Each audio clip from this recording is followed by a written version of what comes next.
அப்ப இந்த 658 பாடல்களையும் நாம் பாட வேண்டும் என்று சொன்னார். இதை முற்றோதல் என்பது எதற்காக வைத்தார்கள்? மாணிக்கவாசகர் பெருந்தகை ஆய்வின் நட்சத்திரம் 3ஆம் நூற்றாண்டு ஓர் இரவு தனிமையிலே தவநிலையில் அமர்ந்திருக்கின்ற பொழுது அங்கே குரு வடிவாக அந்தனராக சிவபெருமான் வந்து அமர்ந்து, நீ அங்கங்கே சொன்னாலே அதையெல்லாம் மீண்டும் மொத்தமாக சொல், அங்கே எழுத்துரை வந்து அமர்ந்து எழுதினார். திருவாசகத்தினுடைய சூட்சுமத்தை நீங்கள் பார்ப்பீர்கள் என்று சொன்னார்.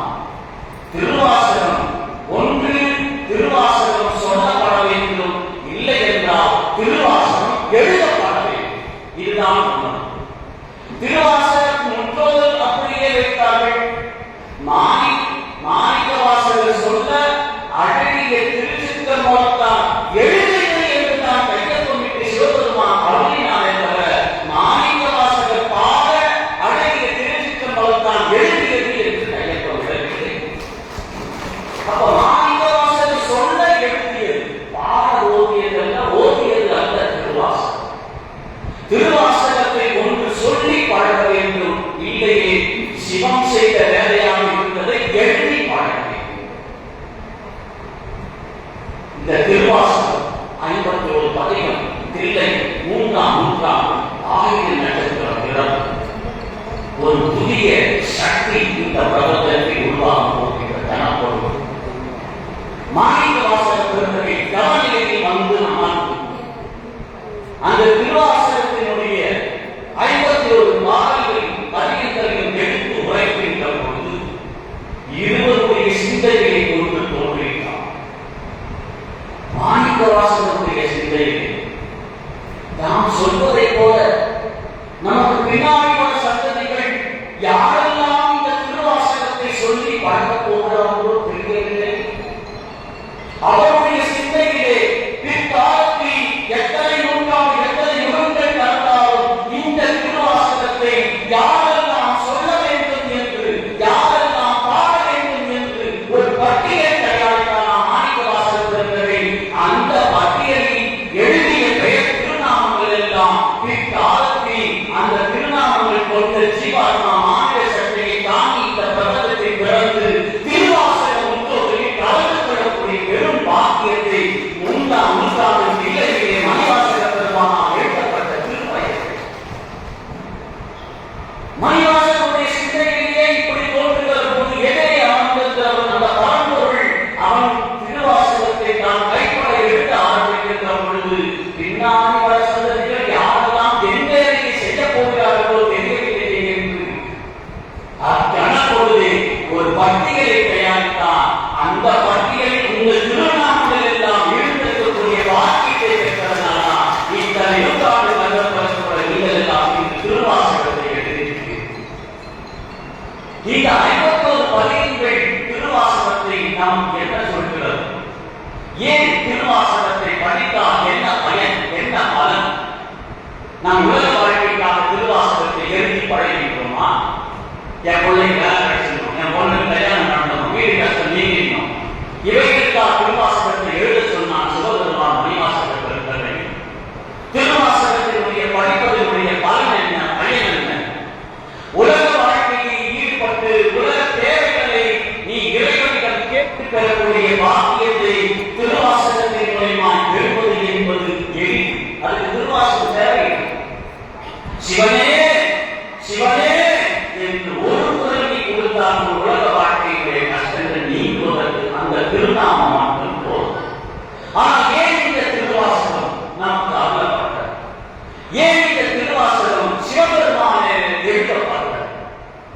சிவபெருமான் இந்த திருவாசகத்தை எழுதி எங்கெல்லாம் இந்த அடியா திருக்கூட்டம் இருக்கிறார் அங்கெல்லாம் இந்த திருவாசகம் சாதாரண மனிதனை கூட அடியாராகக்கூடிய பெரும் அருளை இந்த திருவாசகத்தை இந்த 51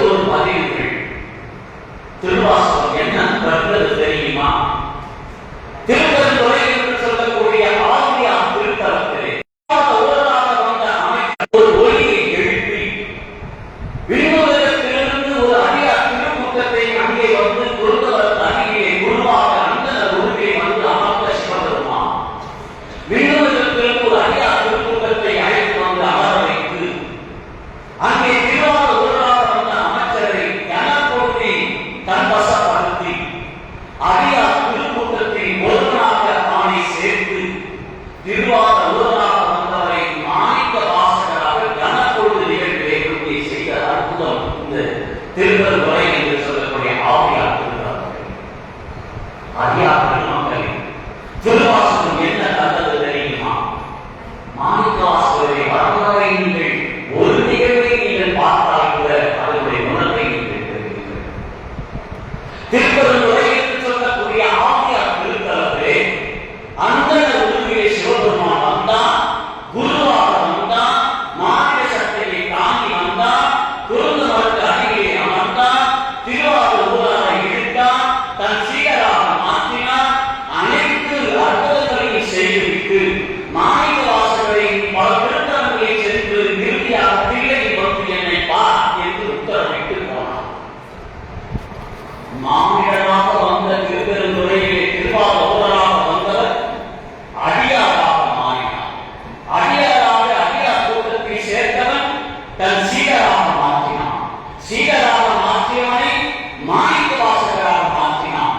மாணிக்கவாசகராக மாற்றி பல திருத்தலங்களில் சென்று நீ தில்லைக்கு வா என்று சொன்னான். பல திருத்தலங்களில் இந்த திருவாசகம் சொல்லப்பட்டது. இந்த 51 பதிகங்கள் என்று சொல்லக்கூடிய திருவாசகத்தில் தில்லையிலே 25 பதிகம், திருப்பெருந்துறையிலே 20 பதிகம், திருமுகர கோசமங்கையிலே 1 பதிகம், திருவாரூரில் 1, சீர்காழியில் 1, திருக்கடைக்குன்றத்தில் 1, திருவண்ணாமலையில் 2, இந்த 51 பதிகம் 7 திருத்தலங்களில் அருளப்பட்டதாக வரலாறு நமக்கு பதிவு செய்யப்பட்டது. இப்படி பல திருத்தலங்களிலே சென்று அவன் ஓதிவிட்டு கடைசியிலே தில்லையிலே வந்து மாணிக்கவாசகர் அமர்ந்த பொழுது திருப்பெருந்துறையிலே குருவாக அந்த உருவிலே வந்த அதே சிவபெருமான் தில்லையிலே மாணிக்கவாசகரை குருவாக ஏற்று தான் சீடராக வந்தது. நீ அங்கே சொன்னாலே அதையெல்லாம் மொத்தமாக சொல்லி எழுதுகிறேன் என்று சொன்னானே, இதுதான் திருவாசகம் நமக்கு தந்தது. மாநிலத்தை அடியாரை மாற்றினான். அடியாரை தில்லையில் திருப்பெருந்துறையில் புறப்பட்ட யாத்திரை தில்லைக்கு வருகின்ற பொழுது அவன் குருவாக மாறினான். இறைவனே சீடராக மாற்றி வந்த அமர்ந்து அற்புத கோலம் தில்லையிலே நடந்தது. இதுதான் திருவாசகம் நமக்கு தந்தது. மாநிலமாக பிறந்தலாம் திருவாசகத்தை தொட்டு படிக்கின்ற பொழுது அடியாராக மாறுகிறோம். அடியாராக மாற்றிய நம்மை இறைவனால் ஆட்கொள்ளப்படுகிறோம். ஆட்கொண்ட பிறகு நீங்கள் மட்டும் இந்த திருவாசகத்தை படித்து நீங்கூற்று சுவைத்து அதிலே இருப்பதை விட யாராவது ஒரு முறை இந்த திருவாசகம் அழைத்து வருவீர்கள். அழைத்து வந்தவர்கள் உங்களை குருவாக மதிக்கக்கூடிய பெரும் பேரு இந்த திருவாசகத்தை வாங்கியிருக்கிறது. மனிதனாக இருந்தவரை குருவாக மாற்றக்கூடிய அற்புத மகா சக்தி படைத்தது இந்த திருவாசகம். இந்த திருவாசகத்தின் 51 பதிகங்கள் என்னென்ன 51 பதிகங்களிலே என்னென்ன சூட்சமங்களை சொல்லி இருக்கிறது அடங்கியிருக்கிறது. திருவாசகம் எளிமையாக முக்திக்கு கொடுத்த பொக்கிஷம். எளிமையாக முக்தி அடைவதற்கு எளிமையாக அதற்குத்தான் திருவாசகம். எனக்கு பிறவா நிலையை அடைய வேண்டும், இன்னொருவரை பிறப்பு எனக்கு தந்துவிடார், பிறப்பை அறுப்பதற்கு எனக்கு திருவாசகத்தை தான். திருவாசகம் ஒரு திருக்கரங்களில் கிடைக்க பெற்றார். அந்த திருவாசகம் நினைத்து நினைத்து உருகி ஏதேனும் பதிகத்தில் ஏதேனும் ஒரு வார்த்தையை உங்கள் உள்ளம் உருகி ஆன்மா பெருகி உங்களுடைய கண்ணீர் ஒரு சொட்டு கண்ணீர் திருவாசகத்தால் பெருகி இந்த பிரபஞ்சத்தில் இடப்படமாகி ஒரே ஒரு கண்ணீர் திருவாசகத்தை படிச்சு திருவாசகத்தை கேட்டு இந்த 488 பாட்டுல ஒரு வரி ஒரே வரி உங்களுடைய சிந்தையிலே அகத்திலே அது உள்ள முருகச் செய்து ஆன்மா மெருகச் செய்து கண்ணீரால் ஒரு சொட்டு கண்ணீர் இந்த தளத்தில் இந்த பிரபஞ்சத்தில் கீழே விழுமாகி இந்த திருத்தலத்தில் இனி பிறக்கின்ற ஒரு குழந்தை சிவமாக பிறக்கக்கூடிய மகா சக்தியாக அந்த கண்ணீர் திருவாசகத்துக்கு உருகிய ஒரு கண்ணீர் ஒரு சிவமா மாற்றினா தன் பேர் உட்கார்ந்து நீங்க இத்தனை உருகி நெருங்கி இந்த 150 பேர் ஒரு சொத்து கண்ணீர் இந்த பிரபஞ்சத்தில் நின்று விழுந்தால் 150 சிவம் இந்த நாகர்கோயிலே இனி பிறக்கக்கூடிய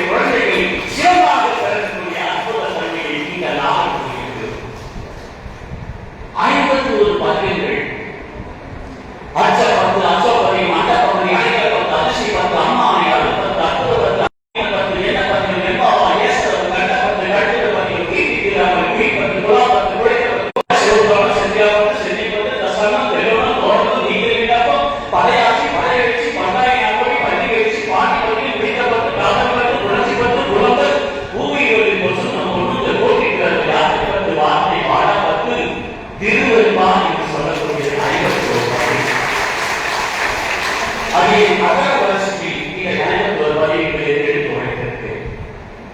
இந்த 51 பதிவுகளை எவரெல்லாம் நம்மை இன்று உருக்க செய்ய போகிறது? மாணிக்கவாசகர்களே, இந்த 51 பதிவுகளை தலைவிட்டு ஓடவில்லை. தெல்லையிலே அவர் ஓடுகின்ற பொழுது இதற்கு மொத்தமாக சிவபுராணம் என்றுதான் இந்த மொத்த ஆகமங்களுக்கு பாடல்களை தலைவிட்டு சொல்லி சிவபெருமான் அதை எழுதினார். பின்னாடி வந்த நிலையார்கள் 10 பாடல்களாக தொடர்புடைய எழுத்துக்கள் வார்த்தைகளை வைத்து அது பதிவுகளை வைத்து 51 பதிவுகள் என்று நமக்கு திருவாசகத்திலே கொடுத்தார். அற்புதமான இந்த பதிவுகள் இறைவனை பரம்பொருளை உணர்ந்து பாட வேண்டும், உணர்ந்து சொல்ல வேண்டும். அப்ப சிவத்தை உணர வேண்டும் என்று சொன்னால் முதலில் என்னை நாம் உணர வேண்டும். நாம் யார்? எதற்காக பிறந்தேன்? என்னுடைய பிறப்பு எப்படி கொடுக்கப்பட்டிருக்கிறது? என்னை உணர வேண்டும் என்று சொன்னால் என் பிறப்பை உணர வேண்டும். என் பிறப்பை உணர்ந்தால்தான் சிவத்தை உணரக்கூடிய மகா சக்தி நமக்கு கிடைக்கும். பிறப்பை உணராமல் கண்ணை உணர முடியாது, கண்ணை உணராமல் சிவத்தை உணர முடியாது. அப்ப பிறப்பு எப்படி கொடுக்கப்பட்டிருக்கிறது? நீங்கள் 4வது பதிகமாக இருக்கக்கூடிய போற்றி திருவிழாக்கள் என்ற பதிகத்தை நீங்கள் போய் பார்க்கிறீர்கள் என்று சொன்னார், சகத்தின் உற்பத்தி என்ற உத்தரவை கொண்டிருக்கக்கூடிய அந்த போற்றி திருவிழாக்களுடைய பதிகம் 225 வரிகளை கொண்டது. அந்த பதிகம் அது 87வது வரியிலே தான் மணிவாசகர் இறைவனை போற்றி செய்யக்கூடிய அற்புத நிலையிலே அவர் உணர்வார். தாயே ஆதி வளர்த்தனை போற்றி என்று 225 வரிகளை கொண்ட அந்த போற்றி திருவிழாக்களே 87வது வரியிலே தான் இறைவனை போற்றி செய்யக்கூடிய நிலையை அவர் வெளிப்படுத்துவார். அந்த 87 வரிகளை நீங்கள் ஆண்டு பார்ப்பீர்கள் என்று சொன்னால் இறைவன் கொடுக்கின்ற அற்புத பிறவி எப்படி நமக்கு தந்தான், இந்த பிறப்பு எப்படி நமக்கு கிடைத்தது? 19 தடவை பிழைத்தும் பிழைத்தும் பிழைத்தும் என்று ஒரு வார்த்தையை அங்கே பதிவிட்டிருப்பார் மணிவாசகர் போற்றியிருக்கிறார். 19 தடவை பிழைத்தும் பிழைத்தும் என்று குறிப்பிட்ட மாணிக்கவாசகர்களுடைய அந்த பதிகம் திருத்திலே அருளப்பட்டது சடத்தின் உற்பத்தி என்ற உத்தரவை கொண்டிருக்கக்கூடிய பதிகம். முழுமையாக நம்ம சொல்வதற்கு இன்று நேரம் இல்லை என்று சொன்னாலும் கூட அது நிலையிலே இருக்கக்கூடிய ஒரு 22 வரிகளுக்காவது நாம் அதை பயணித்து அந்த ஆழ்ந்த அந்த இறை அனுபவத்தை இன்று அந்த சாரத்தை இறை உணர்வை இந்த தேகத்திற்கு கொடுக்குமாறு மணிவாசகர் என்று நமக்கு கட்டளையிட்டிருக்கிறார். அந்த போட்டியில் அவர்களுடைய முதல் ஒரு 20 வரிகளையாவது நாம் எடுத்து பார்க்க வேண்டும். மிக அற்புதமாக என்னை பொறுத்தவரை இந்த போற்றி திருவிழாக்களுடைய வரிகள் தான் முதலிலே வைத்திருக்க வேண்டும். முதல் பதிகமாக முதல் வரிகளாக இதைத்தான் முதலிலே வைத்திருக்க வேண்டும். அதைத்தான் போற்றி திருவிழாக்கள் நமக்கு சொல்லித் தந்தது. பிறப்பை உணரக்கூடிய தன்மை நாம் முதலாக தொழுதலை ஈரடியாலே மூல கலந்து நாட்டிசை முடிவர் நாய்க்குடன் மலர போட்டியை கருமுடி கீழ் வெட்டுமா அன்று அடிமுடி காணும் ஆதரவு அதனை கருமுடனே நம் ஆதியும் கலந்து ஏற்கல முழுவ இடத்துக்கு எய்து ஊதி முதல்வர் சயசெய என்று பழத்தியின் காணா மலரடி இணைவில் பழுப்புதல் ஏற்காய் ஆக்கடல் உலகி யானை முதலா எழுப்புகிறாய் ஊனமில்லோனி உள்கியை படைத்து மாநில பிறப்பின் மாதா ஊரத்து ஈனவி திரும்பி செருமையை படைத்தும் ஒருவரிக்காக இருமை படைத்தும் 20 பேரை ஒருமை படைத்தும் 9 கண்கள் 50 படைத்தும் 20 திங்களை வேர்கள் படைத்தும் 5 திங்களை முஞ்சலை படைத்தும் 6 திங்களை ஊரவை படைத்தும் 7 திங்களை தாழ்வுரி படைத்தும் 8 திங்களை கட்டம் படைத்தும் 9 வருடங்கள் துன்பம் படைத்தும் தக்க கசபதி தாயோடு தாழ்வோடு தொக்க சாகர துயரை படைத்தும் படைத்தும் படைத்தும் படைத்தும் படைத்தும் நாம் மணிவாசகர் இதை எப்படிப்பட்ட அற்புதமான ஒரு வரிகளை இந்த போற்றி திருவிழாக்கள் நமக்கு கற்றுக் கொடுத்திருக்கிறார். நாம் ஆத்மாவை உணரக்கூடிய தகவலை இந்த போற்றி திருவிழாக்கள் நமக்கு கொடுத்திருக்கிறார். அழகாக முதல் வரிகளிலே சொல்லிக் கொண்டு வருகிறார். இந்த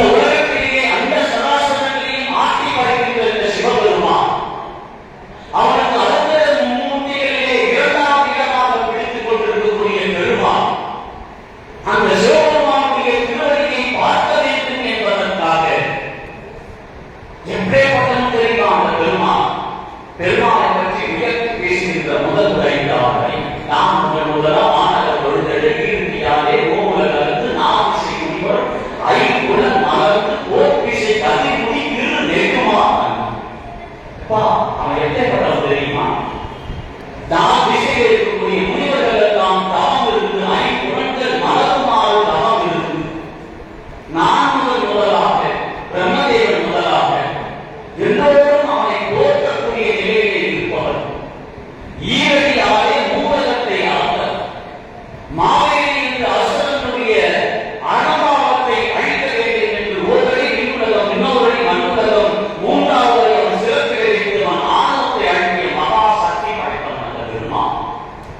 அப்படிப்பட்ட அந்த பெருமாளே சிவபெருமானுடைய திருவடியை பார்த்தே இருந்தேன் என்ற ஆனந்தத்தினுடைய உச்சத்திலே சிவபெருமானுடைய திருவடியை தேடி போனான். பந்தி அவதாரம் எடுத்து தேடி போனான். ஏழ்தல முழுவை இடத்துக்கு எய்க்கும் பூமி முதல்வ சயசெடை என்று வழுத்தியும் காணா மலரடியில்லை. நாம எட்டாவது உலகத்தில் இருக்கிறோம். எனக்கு ஒரு சிந்தை வந்தது. இந்த திருவாசகம் ஏன் 8ஆம் திருமுறையாக வைத்தார்?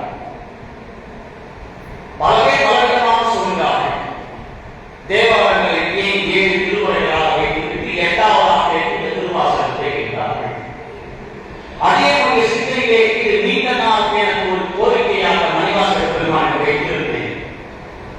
8ஆம் திருமுறையாக திருவாசகம் வைப்பதற்கு காரணம், இந்த போர்த்துகீசியர்கள் படித்த பொழுது இறைவன் எனக்கு ஆகும். ஏழ்தல உருவ இடத்துக்கு எய்து பூமி முதல்வ சயசெடை. 7 உலகம் கீழே இருக்கக்கூடிய நமக்கு கீழே 7 உலகம் இருக்கிறது. அதலம் இதன் சுடல் அதலம் ரசாதலம் மாதலம் பாசலம் என்று சொல்லக்கூடியது 7 உலகம். அதுதான் நம்ம சொல்றோம். ஏதாவது பாவம் செய்திருக்கா அடி பாதாளத்துக்கு போயிடுன்னு சொல்றோம். பாதாளம் தான் 7ஆவது உலகமாக வரலாறு சொல்லுகிறார்.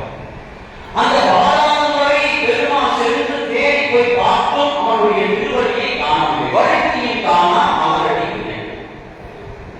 அப்போ இந்த பூலோகம் என்பது 8ஆவது உலகம். 14 உலகத்துல 14 உலகங்கள் உண்டு.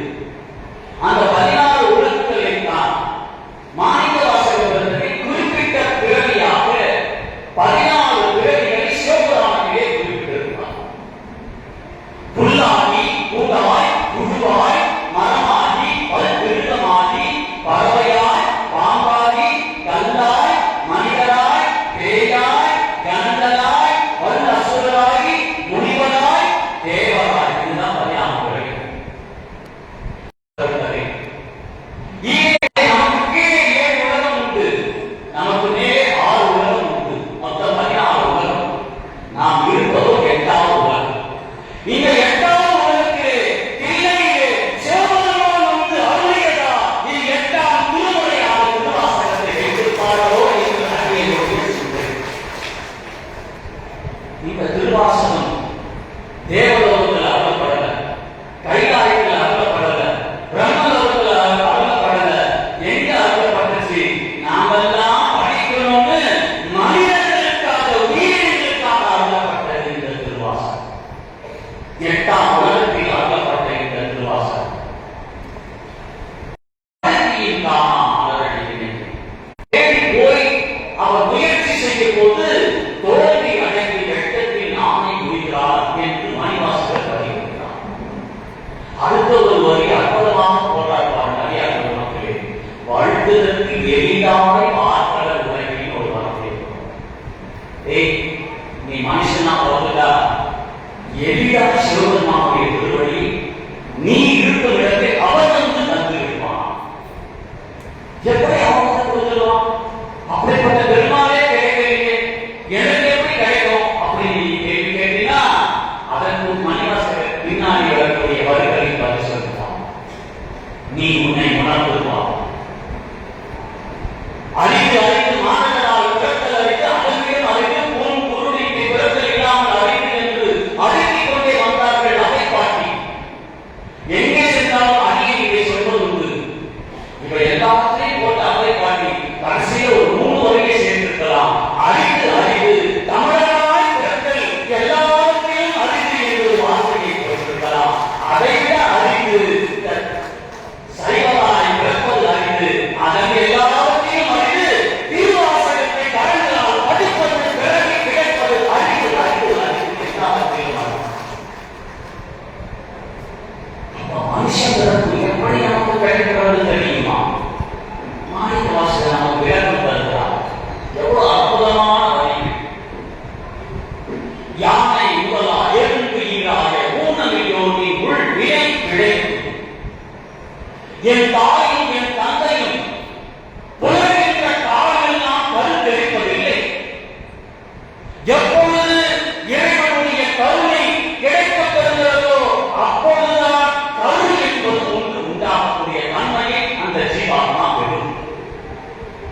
என் தாயும் தந்தையும் என்னை ஈன்றெடுப்பதற்காக அவர்கள் உணரவில்லை.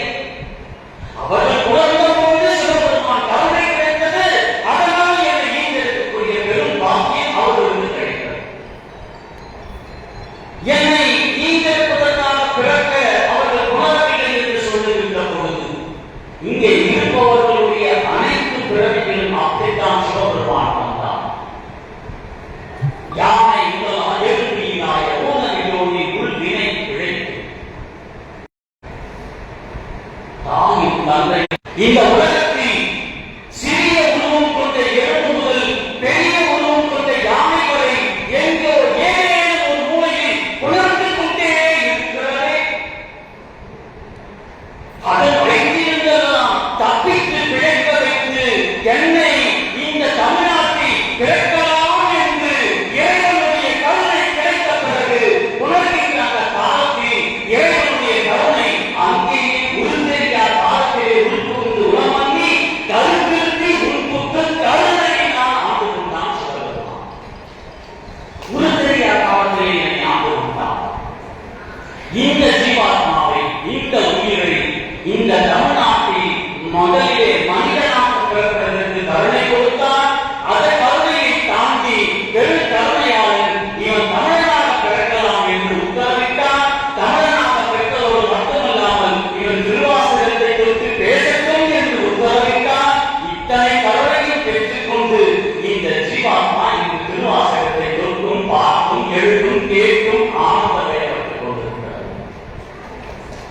பிறகு எங்கே தந்தான் மணிவாசகர் சொல்றார், யானை முதலா எழுதுகிறாய் ஓனவிக்கு உன்னை உள்வினை பிழைத்து மானுட பிறப்பினை மாதா உதரத்து ஈனனை திரும்பி சேர்வினை பிழைத்து.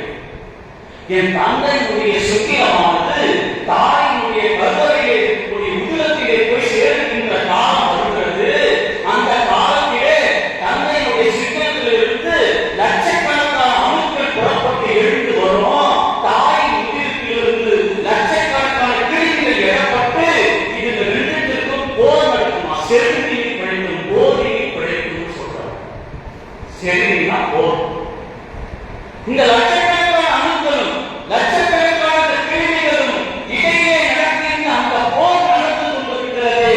அங்கே என்னுடைய கருணையாளன் அந்த பரம்பொருள் என் தாயின் கருவறை வந்து அமர்ந்து லட்சக்கணக்கான அணுக்களை ஒரு அணுவை தேர்ந்தெடுத்து நீ உள்ளே செல், உங்களுடைய தாயின் கருவறையை செல் என்று ஒரு அணுவை தந்தான். அந்த ஒரு அணு என் தாயின் உதிரத்திலே சேர்ந்து அது உறுப்புகள் பெற்று வளர்ந்து உடற்கல்வி இன்று உங்கள் முன்னாடி சிவகுமார் என்ற திருநாமம் சொல்லி திருவாசகத்தை சொல்லிக் கொண்டிருக்கிறார். உருத்தெரிய காலத்திலே கருணை பெற்று மனுஷ பிறப்பால் பிறப்பதே இறைவனுடைய கருணை என்று சொன்னார். இந்த உலகத்திலே எத்தனை கோடி மக்கள்? இந்தியாவில் 150 கோடி மக்கள். 150 கோடி மக்களுக்கும் சிவத்தை பற்றி தெரிந்து கொள்கிறார்களா? 150 கோடி மக்களும் திருவாசகத்தை உணர்ந்து கொள்கிறார்களா? 150 கோடி மக்களும் திருவாசகத்தை எழுதி தொடர்புடைய வாக்கியம் கிடைக்கிறதா? இதெல்லாம் இல்லை. அப்போ உன்னை எப்படியெல்லாம் தேர்ந்தெடுத்து கருணையை பொழிந்து பொழிந்து பொழிந்து உன்னை அமர வைத்து அவன் செய்த வேலையை சிவன் செய்த வேலையை உன்னை செய்ய வைத்து அழகு பார்த்திருக்கிறானே அந்த கருணையாளன், அவனை நாம் எப்படி போற்றுவது? எவ்வளவு அற்புதமான கருணை! மாநில பிறப்பில் மாதா உதரத்து ஈனனை திரும்பி சேர்வினை பிழைத்து ஒரு அணு தேர்ந்தெடுக்கப்பட்டதாம் சிவபெருமானா. அந்த ஒரு அணு தாயினுடைய உதரத்திலே போய் சேர்க்கிறது. அதான் நம்ம சொல்றோம், அவன் அன்றி ஒரு அணுவும் அசையாது. இந்த ஒரு அணு தான், அவன் அன்றி அந்த அணு அசையாது. அங்கே போரே அழிவு போய்விடும். எவ்வளவு பெரிய கருணை இருந்தால் என்னை நினைத்திருந்தால் ஈயாக எதிர்ப்பாக குசுவாக செடியாக மலையாக மண்ணாக கரடி குடி சீனம் என்று எத்தனையோ ஈனப்பிறவிகளை கிடைத்திருக்கலாம். ஆனால் அந்த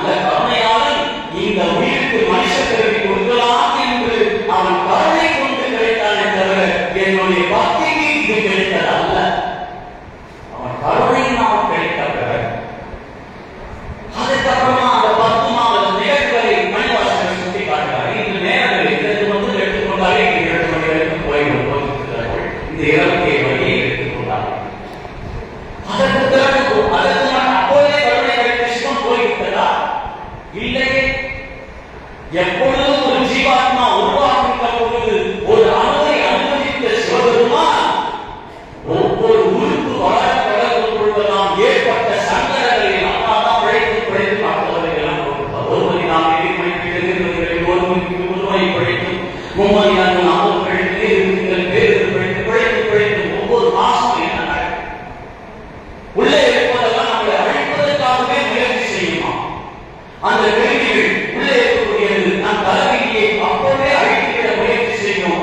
ஒவ்வொரு கணப்பொழுதும் சிவபெருமானே கருவியை அமர்ந்து ஒவ்வொரு உறுப்பு வளர்கின்ற பொழுதெல்லாம் அவன் கருணை கிடைத்து கிடைத்து கிடைத்து கிடைக்க பெற்று முழு உறுப்பாக வந்த பொழுது 10 மாசம் தாயினுடைய கருவறையிலே இருந்து பணிவுடன் உழைத்து குரல் தள்ளி என்னை கீழே விழுகின்ற பொழுது அடியே முழுமையாக அழுது கொண்டு பிறக்கக்கூடிய பிறவையாய் நாம் பிறக்கிறோம். ஏன் நம்ம அழகம் சிரித்துட்டே பிறக்கலாமே? ஆமா, பிறகு மனுஷன் கிடைச்சிச்சு, கிடைக்காத பிறகு கிடைச்சிருச்சு, எதுக்கு நம்ம அழுதுட்டு போறோம்? அங்கே நான் மணிவாசகர் சுத்தமா சொல்றேன். ஒன்று, நம்மளுடைய பிறந்த நாள் எதிலிருந்து மாணிக்க வாசகர் நம்ம கூப்பிடலாம். எது நம்மளுடைய பிறந்த நாள்? நம்மளுடைய முழு உறுப்புகள் வளர்ந்து தாய் என்னை புறந்தள்ளி இந்த பிரபஞ்சத்தை வந்து விழித்த பொழுது அந்த தேதியின் நேரத்தை செவிலிகள் வெளியே வந்து தாய் நலம் நலம் என்று சொன்ன அந்த நேரத்தை குறித்து வைத்து அந்த நேரத்துக்கு ஜாதகத்தை எழுதி வைத்து நாம் அதைத்தான் பிறந்த நாள் என்று நாம் கொண்டாடுகிறோம். மணிவாசகர் என்ன சொல்றாரு தெரியுமா? என் தாயின் தந்தை புணர்ந்த போது ஒரு அன்பு தேர்ந்தெடுத்து மனுஷன் வரலாம் போல அப்படின்னு கருவறையை தள்ளிவிட்டானே, அப்போதே இந்த பிரபஞ்சத்தை அடியே பிறந்துவிட்டு மற்றவர்கள் பார்வைக்கு இந்த உறுப்புகள் வளர்ந்து இந்த பிரபஞ்சத்தை வெளியே வந்து விட்டேன். இரண்டாவது சூத்திரமாகவே நாம் அழுது கொண்டே பிறக்கின்றோம். கருவறையிலே இருக்கின்றவரை இந்த அணுவை தேர்ந்தெடுத்த நாம் 10 மாதம் என் தாய் என்னை சுமந்த வரை அந்த முழு உருவான பிறகு இந்த பிரபஞ்சத்தை என்னை தள்ளும் வரை என் கருவறையிலே இருக்கும் வரை எனக்கு தவிர வேறு ஒரு உணர்வு எனக்கு இல்லை. சிவமே எனக்கு துணையாக இருந்தது, சிவமே எனக்கு உருவாக இருந்தது, சிவமே எனக்கு உறவாக இருந்தது. அதனிடத்தில் என்னை இந்த பிரபஞ்சத்தை விட வைக்கிறாரே, சிவமுறை பிரித்து இந்த பிரபஞ்சத்தை தாயின் கருவறையின் வெளியே வந்துவிடுகிறேன். இறைவனே, சிவனே, உன் கருவறை இருக்கும் வரை உன்னையே துணையாக இருந்த இந்த உயிர் இனி இவையெல்லாம் உறவை என்று பார்க்கக்கூடிய நேரத்தை எனக்கு கொடுத்து விட்டாரே, உன்னை பிரியக்கூடிய காலம் வந்துவிட்டதே என்று எண்ணி அழக்கூடிய உயிர்கள் தான் இந்த சிவாத்மா.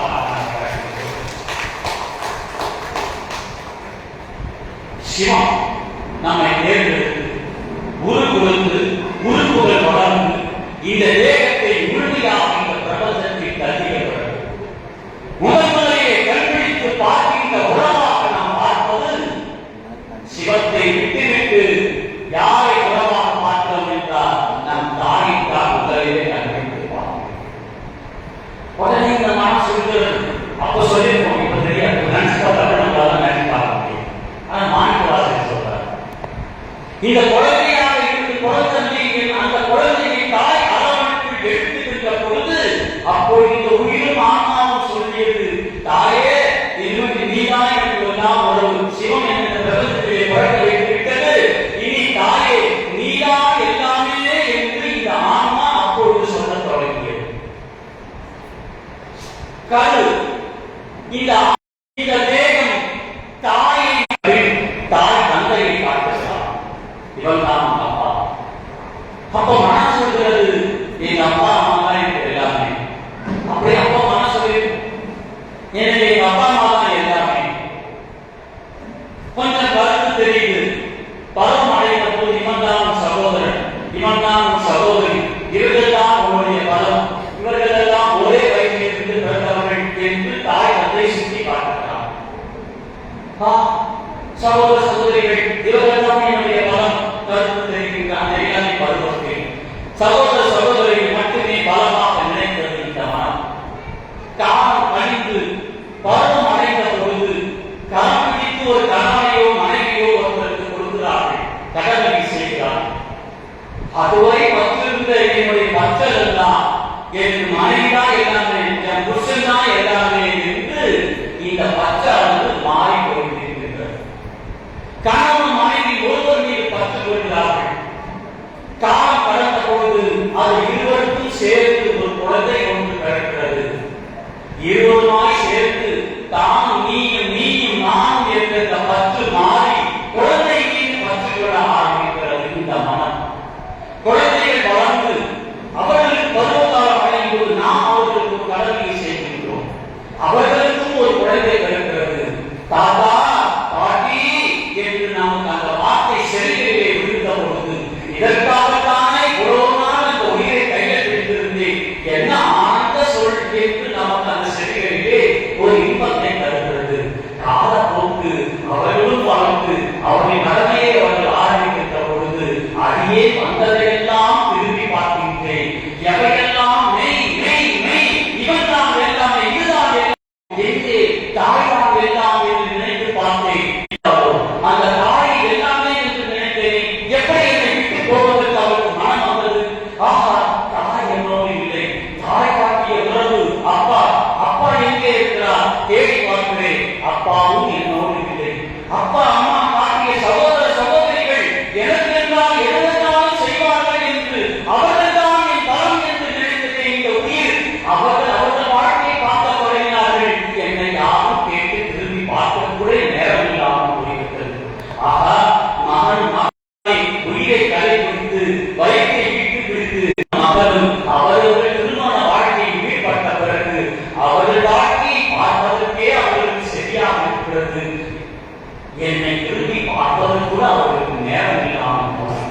பேரப்பசங்களோ தாத்தா பாட்டி என்று சொன்னது நம்மோடு இருக்கிற எங்கோ வெளிநாட்டிலே படித்து வெளியூர்களிலே தாய் உங்கள் பேரப்பிள்ளைகளை இதுதான் மெய், இதுதான் மெய், இது மெய், இது மெய் என்று நினைக்கின்றேனே, அத்தனையும் பொய்யா போனதே இறைவா.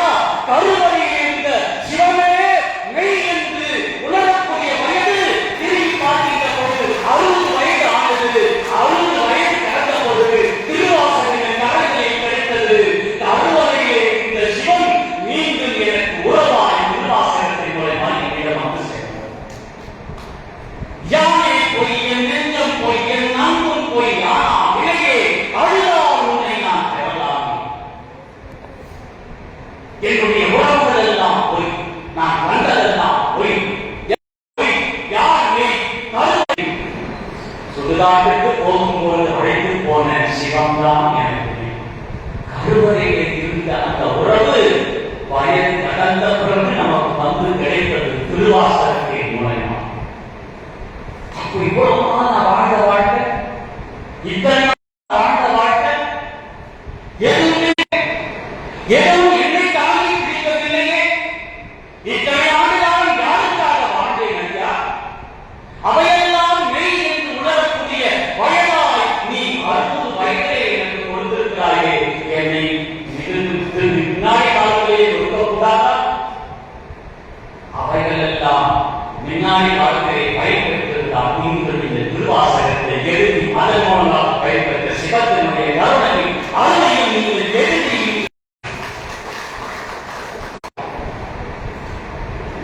இந்த பொய்களை விட்டு மெய்யாக இருக்கக்கூடிய சிவத்தை பற்றி கொண்டு மாறலாம். இந்த திருவாசகத்தை பார்த்தால் இந்த உறவு, இந்த தேகம் எதற்காக படைக்கப்பட்டது?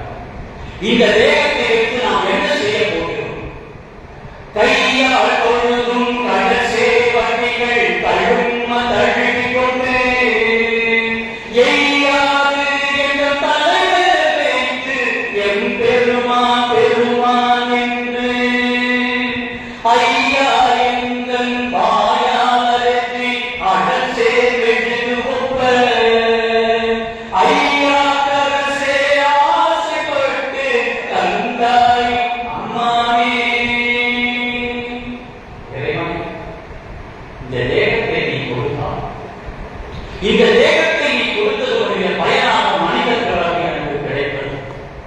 மனித பிறவி கிடைத்து உன்னை தொடாமல் உலக இன்பத்தோடு செலுத்தக்கூடிய பாக்கியத்தை எனக்கு ஏன் கொடுத்தார், என்னை வாழ வைத்திருக்கிறார்.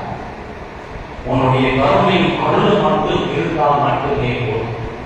இந்த தேகம், இந்த ஐம்புலன்கள் உன்னை கும்பிடாமல் என்னை வேறு எங்கெங்கோ அழைத்து கொண்டு போகிறவே. ஆசுபத்திர 10 பாட்டு ஆசைப்பட வேண்டும். ஆசைப்பட்டேன். எதற்காக ஆசைப்பட வேண்டும்? நாம் எல்லாம் கடும் தவம் இருந்துதான் சிவத்தை அடையணும்னா இன்னும் எத்தனை லட்சம் பிறகு எடுக்கணுமோ நமக்கு தெரியாது. ஆனால் எளிதாக சிவத்தை நீ அடைய வேண்டிய ஒரே வழி திருவாசகத்தை கொண்டு படித்துவிட்டால் எளிதாக சிவத்திருவதை நாம் கற்றுக்கொள்ளலாம். எங்கெல்லாம் இந்த திருவாசகம் ஒழிக்கப்படுகிறதோ, எங்கெல்லாம் திருவாசக பாடல் ஒழிக்கப்படுகிறதோ, அங்கெல்லாம் சிவனே வந்து எழுந்து அருளை அங்கே இருப்பவர்களோடு அவன் ஆனந்த வயப்பட்டு அருள் கொடுக்கக்கூடிய அற்புத இடம். நீ கைலாயத்திற்கு தேடி போக வேண்டாம், இருக்கும் இடத்திலே சிவத்தை வரவேற்க வேண்டும் என்றால் திருவாசகத்திலிருந்து ஒரு பாடலை எடுத்து நீ ஓதினாலே அந்த ஒரு பாடலுக்காக சிவபெருமானே இங்கே வந்து எழுந்து அனுபவிப்பான். ஏன் அத்தனை பாடல் எழுதிய எழுத்துக்கள் அல்லவா?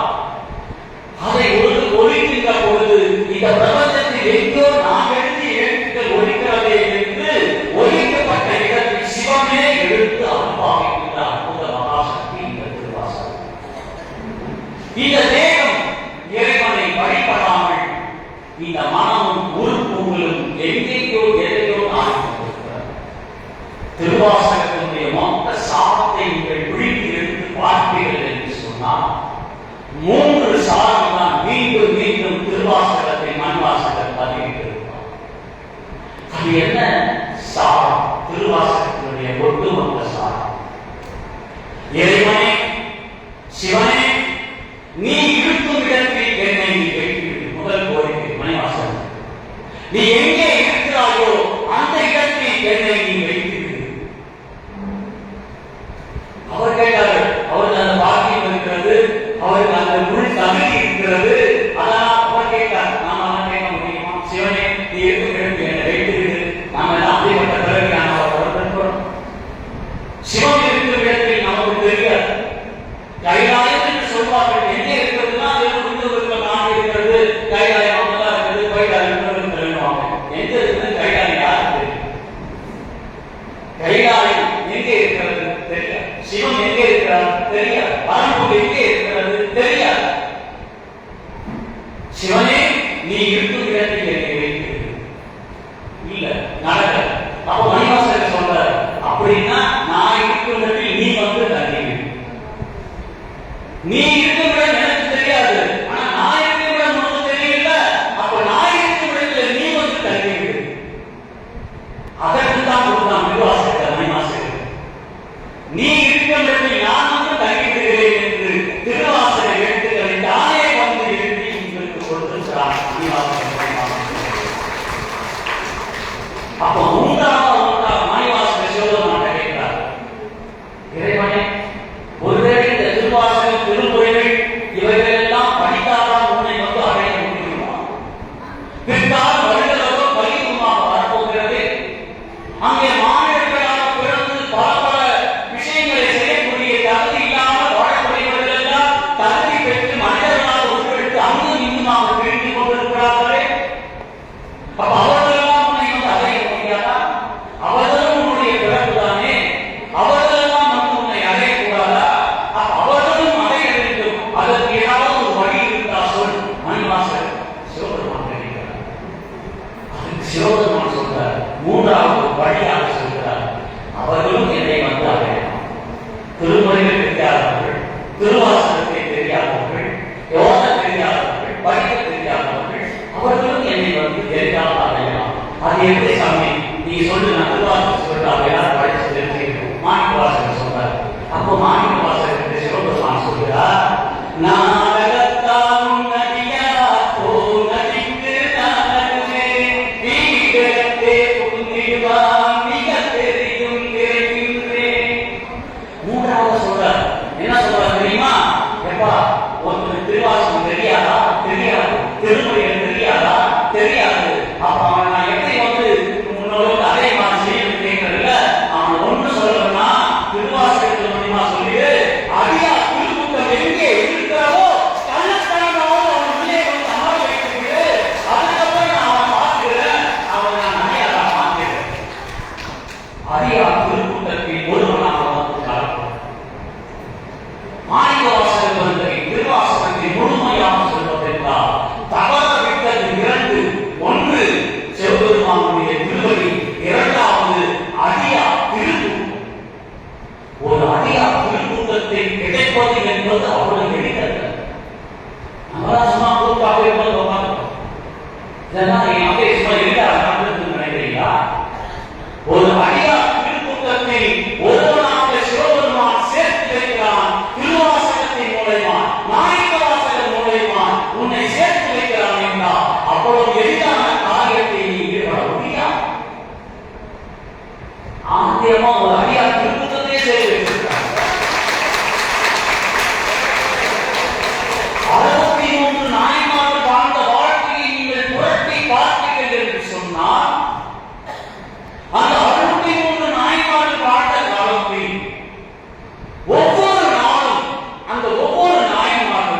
ஒவ்வொரு நாளும் ஒவ்வொரு அடியாரை அழைத்து வந்து உணவு கொடுப்பதே பெரிய காரியமாக இருந்தது. அந்த காலத்தில் சிவனே ஒரு நாள் அடியார் தோட்டத்தில் ஒவ்வொரு வீட்டுக்கும் வந்தார்.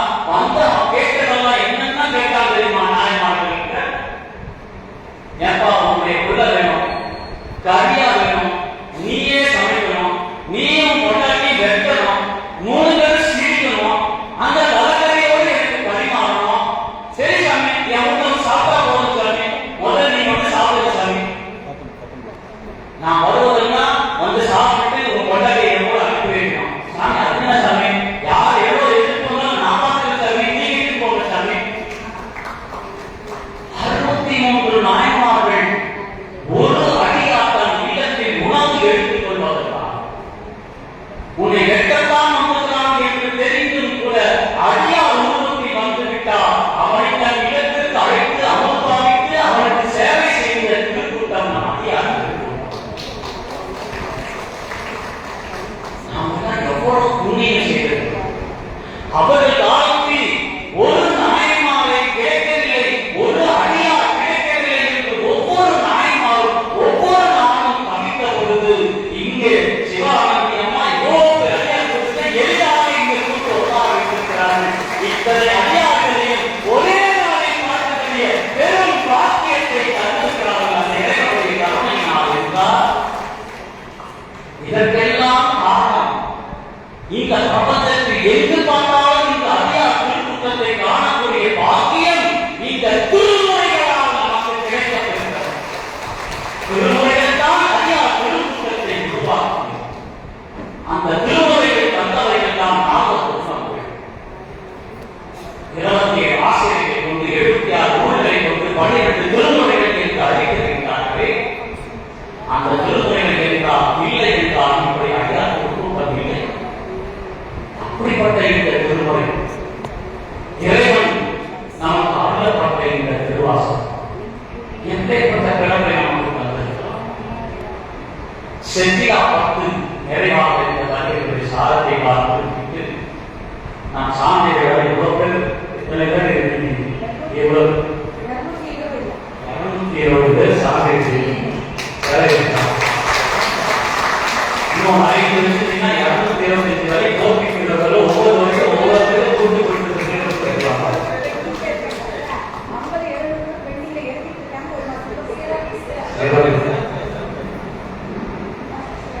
செட்டிலா 10 23ஆம் பதிகம் திருத்துறையிலே அடியார் பெருமக்களே, சற்று உங்கள் சிந்தனை எல்லாம் தள்ளி விட்டு உங்களுடைய பசி உணர்வோ தாக உணர்வோ வீட்டுக்கு போக வேண்டும் என்ற சிந்தையோ இல்லை, அங்க காத்துக்கிறான் நான் போய் வீட்டு சாவி இருக்கணும், நான் போய் ரசம் வைக்கணும், சாம்பார் வைக்கணும், நான் எப்படியாவது காட்டுமணியா வந்து சொன்னேன், இப்பவே காட்டுறாச்சு, எப்போ என்ன போறாங்க, நான் எப்போ வீட்டுக்கு போறோம்னு சிந்தனை எல்லாம் கொஞ்ச நேரம் எல்லாத்தையும் தள்ளி வச்சுட்டு முழுக்க முழுக்க சிவ சிந்தனையா இந்த 10 மணிக்கு ஒரு 10 மணிக்கு திருவாசகத்திற்காக, சிவத்திற்காக, குருவான மாணிக்க வாசகத்திற்காக ஒரு 10 மணிக்கு எல்லோரும் ஒரு தவ நிலையில் தியான நிலையில் கண்மூடி அடியே சொல்கின்ற சிவபதத்தை, சிவ அருளை, சிவ கருணையை ஒரு 10 நிமிடங்கள் அகத்திலே ஆன்மாவிலே போய் கலக்குமாறு செய்யுங்கள். எல்லோரும் கண்மூடி அமைதியா அடியே உள்ளே இருந்து மணிவாசகர் என்ன உரைக்கிறானோ அந்த உரைக்கின்ற அந்த சொல் வடிவமாக வெளியே வருகின்ற பொழுது உணர்வாக அந்த உணர்வு உங்களுக்கு சொல் வடிவமாக செவிகளிலே புகுந்து உணர்வாய் உங்கள் ஆன்மாவிலே கலக்கும். இந்த செட்டிலா 10 மணிவாசகர் நமக்கு அருளப்படுகின்ற பொழுது செட்டிலா 10 இறைவனை போற்றி செய்யக்கூடிய நிலையில் அந்த மணிவாசகத்திலே வருகின்ற போது இறைவனோடு கலக்காமல் தடையாக இருப்பது இந்த உடம்பு என்று அந்த செட்டிலாப்பத்திலே குறிப்பிட்டிருக்கிறார். இந்த உடம்பு எப்படியெல்லாம் அந்த சேட்டைகளை செய்து உன்னை அடைய விடாமல் இது தடையாக இருக்கக்கூடிய இந்த உடம்பை வைத்துக் கொண்டு அடியே என்ன செய்வது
இந்த கண்கள் எவையெல்லாம் பார்த்து சந்தோஷம் அடைய வேண்டும் என்று நினைத்ததோ அவையெல்லாம் பார்த்து பார்த்து பார்த்து இன்பம் என்று நினைத்த இந்த கண்களுக்கு இந்த தேகம், இந்த கரைகள், இந்த உடம்பு எவ்வளவு எவ்வளவு அதன் இஷ்டத்திற்கு ஓடிப்போய் எவ்வளவு எவ்வளவு தவறுகளையும் நிச்சயான உறவுகளையும் எவ்வளவு கோபங்களையும் ஆசைகளையும் வெளிப்படுத்தி வெளிப்படுத்தி இந்த தேகம் அதிலேயே புரண்டு புரண்டு அழுத்து பிடித்த இந்த தேகத்திலேயே கடவுளே, சிவனே, என் உடலிலே இருப்பதெல்லாம் புழுக்களும் அழுத்தலும் மாசுகளும் நிறைந்து இருக்கக்கூடிய இந்த தேகம் வெளியே ஒழுகின்ற அழுக்குகள், ஒன்பது வாரங்களில் இருந்து வெளியே வருகின்ற அழுக்குகள், உள்ளே இருப்பது மட்டும் அழுக்கல்ல, உள்ளே இருப்பது மட்டும் அசுத்தம் அல்ல,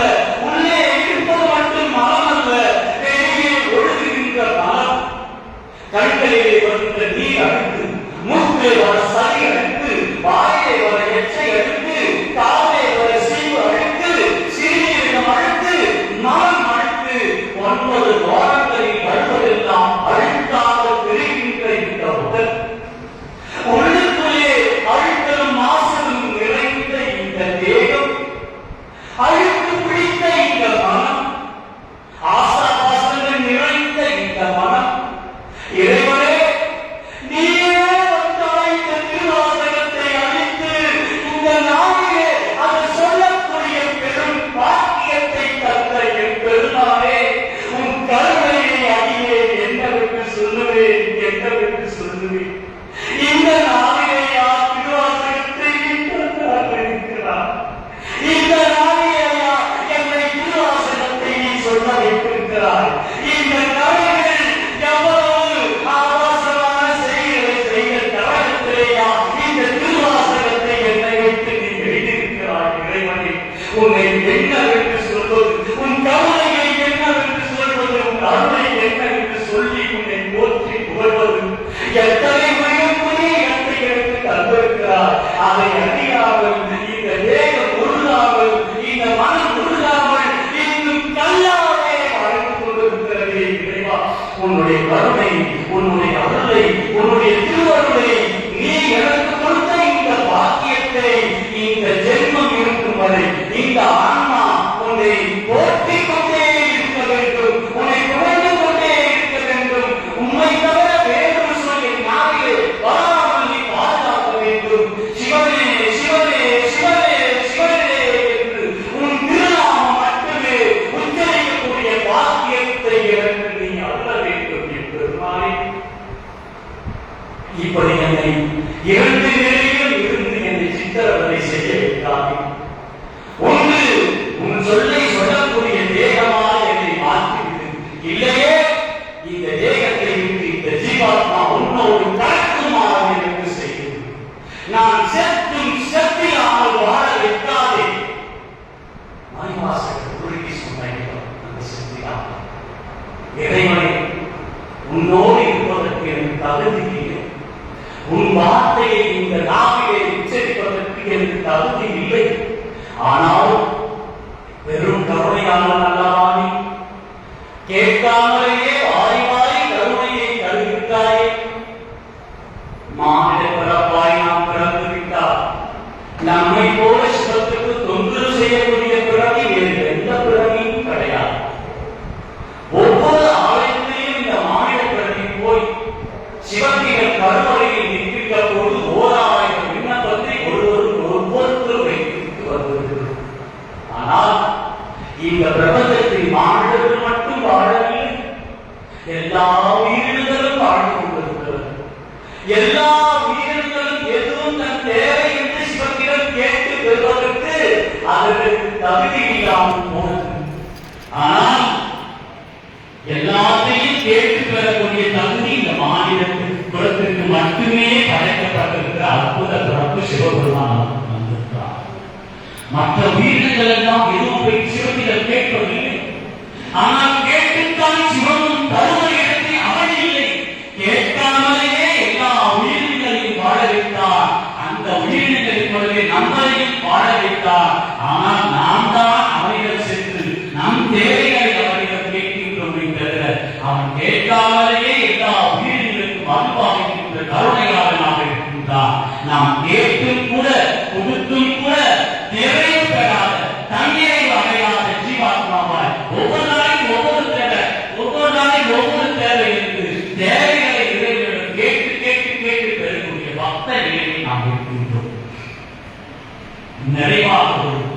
வரலாறை சொல்லி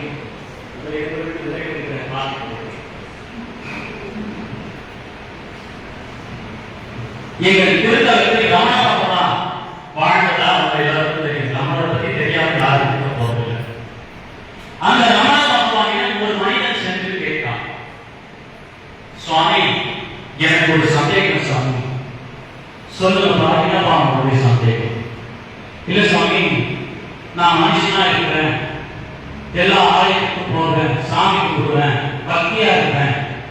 இன்று வரை இறைவன் எனக்கு ஒரு முறை கொடுத்ததில்லை.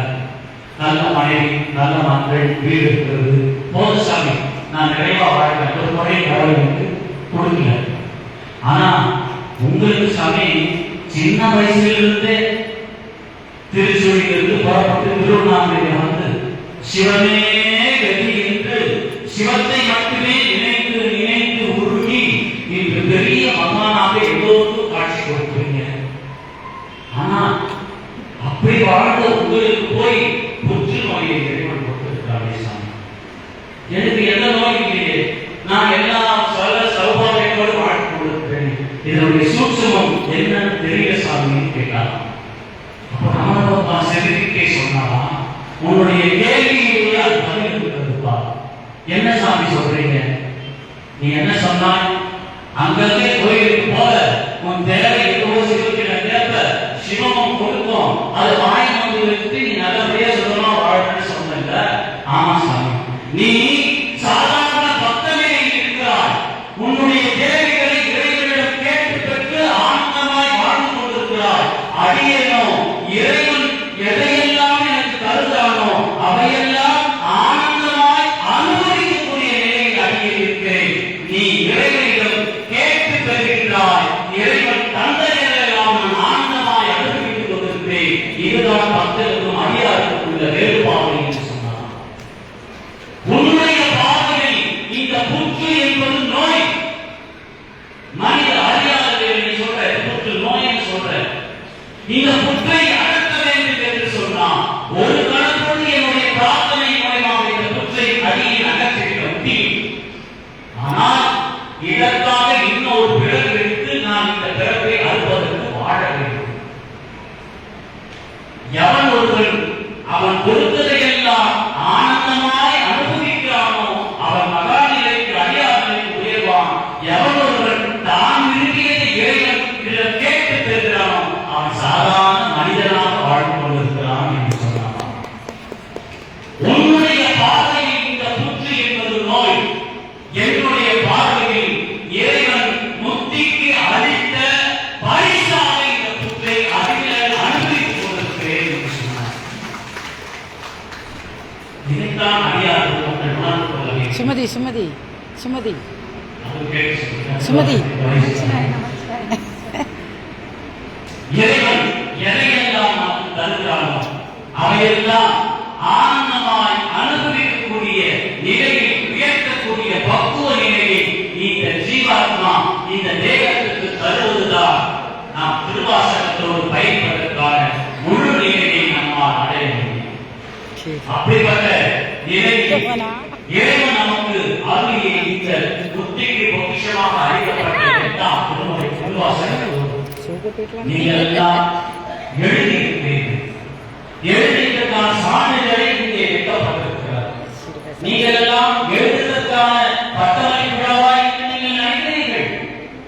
இல்லை, நீங்கள் எழுதியதற்கான நிலையை சிவனும் மணிவாசகர் கூடி பேசி உங்களுக்கு எல்லாம் கைலாய்க்கு போவதற்கான டிக்கெட்டை தான்